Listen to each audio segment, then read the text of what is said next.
Tonight on The ReidOut.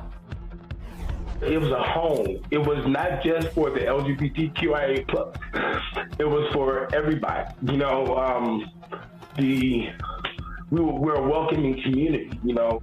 We are learning more about the mass shooting that left 5 people dead at a welcoming haven for LGBTQ people in the heart of Colorado's most conservative city. The murders follow months of toxic rhetoric from the right, targeting LGBTQ people with words like grooming and genital mutilation. Also tonight, Samuel Alito was indignant over the leak of the Dobbs ruling earlier this year. But here comes the plot twist. He's now being accused of leaking a previous ruling that was also highly anticipated by conservatives. And in the Georgia Senate runoff, one former president is being welcomed with open arms, while another is being told to stay far, far away. Can you guess which is which? We begin tonight with the horrific tragedy in Colorado Springs, Colorado, where we are learning more about the lives stolen in Saturday night's mass shooting at an LGBTQ club. The suspected gunman was arrested and faces preliminary charges of 5 counts of first-degree murder and 5 hate crimes charges. A short time ago, local officials provided an update on those who lost their lives. We strive to give the victims the dignity and respect that they deserve, as well as shine the light of public attention on the victims. Therefore, we are identifying them now. Please know that while all of the victims' families have been notified, they are suffering a horrific loss. So, I ask everyone who is listening to keep them in your thoughts and show them the care and heartfelt compassion that they deserve. Among the victims identified by Colorado Springs police tonight, Kelly Loving, Derek Rump, and Raymond Vance Green. Family had already identified Daniel Aston, a transgender man who worked at the club, Club Q, as a bartender and moved to the area 2 years ago as one of the deceased. And Ashley Paugh, who was not a member of the LGBTQ community and came with a friend to see a stand-up comedian. 19 others were injured, a toll that could have been higher had 2 Club Q patrons not rushed into action. Officials identified them as Thomas James and Richard Fierro.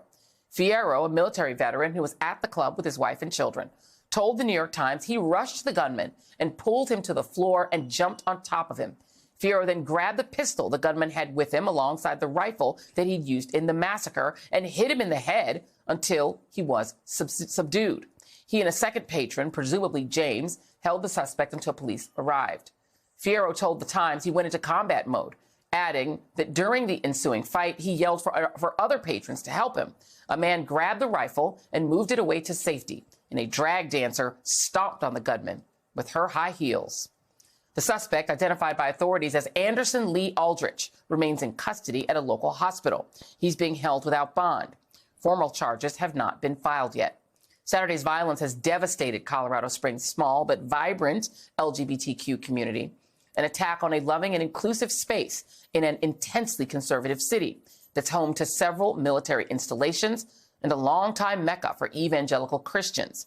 It's the headquarters of the right-wing Christian organization's Focus on the Family and the Family Research Institute. The latter has been identified by the Southern Poverty Law Center as an anti-LGBTQ hate group. The horror came the night before Club Q was set to hold an all-ages drag brunch to celebrate Transgender Day of Remembrance, honoring victims of anti-trans violence amid a disturbing spike fueled by anti-trans rhetoric from the right-wing media and from Republican politicians. As the community mourns the victims, Colorado Governor Jared Polis, the first openly gay man elected governor in the United States, ordered flags lowered for 5 days to honor the victims, as witnesses recounted the loss of their friends and a refuge torn apart in minutes. I saw bodies on the floor.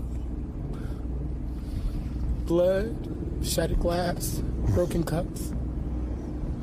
People covered up in white sheets. Now, our safe space is gone. How are we supposed to feel safe? Is there anywhere you feel safe?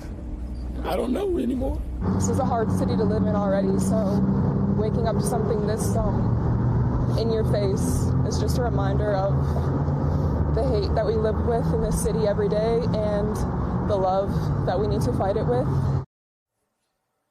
Joining me now is Colorado State Representative Breonna Titone and Barbara McQuade, former U.S. attorney who is now a law professor at the University of Michigan and an MSNBC legal analyst. I do want to get to you, Representative Titone, but I want to just go to Barbara really quick, because there's a couple of things just in that setup that I would love for you to clarify. Number one, the charges being preliminary. Can you explain very quickly why they would be preliminary and what will be the delay?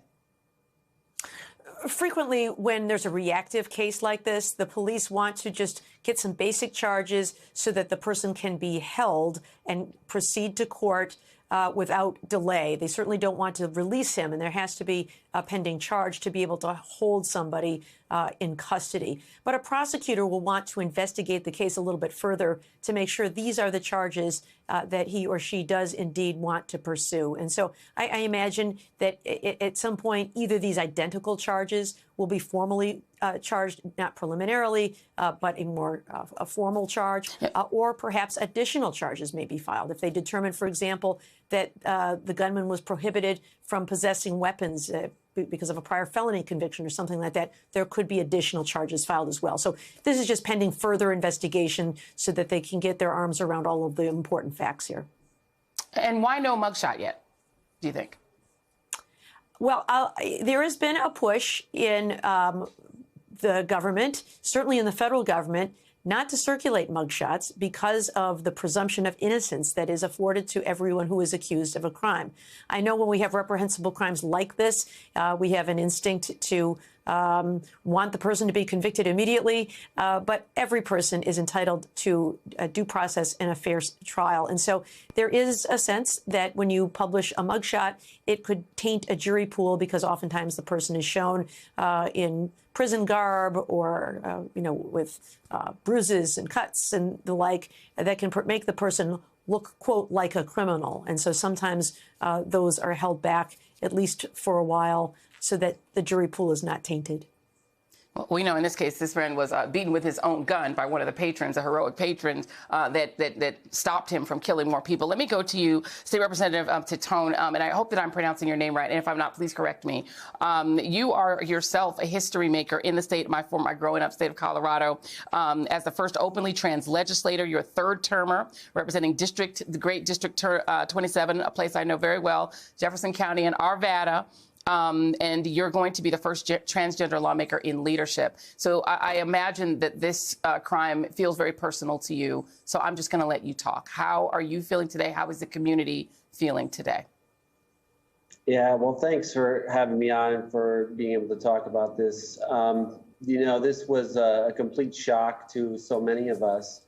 When I woke up yesterday morning, it was just, an influx of communications coming into me about what had happened and what was continuing to go on and what we could do and how do we respond. And just, being from Jefferson County, not being from Colorado Springs, there wasn't a lot that I could immediately do, but a lot of my colleagues who represent that area did a very good job of being there for the community, as well as the city council. And even the minority leader and the assistant minority leader, newly elected, were very gracious to send text messages to the majority caucus and to me personally to say that this was a reprehensible event that they denounced, which was really nice to hear. But this is something that we really need to put the brakes on. Colorado has seen so many of these attacks in many different places, and this one is a sacred place for the LGBT community, and it's hit the community pretty hard. But we're resilient and we're strong, and a lot of the people who were there have been saying that, and we need to stand together and really stand up for each other and give us the love that we need.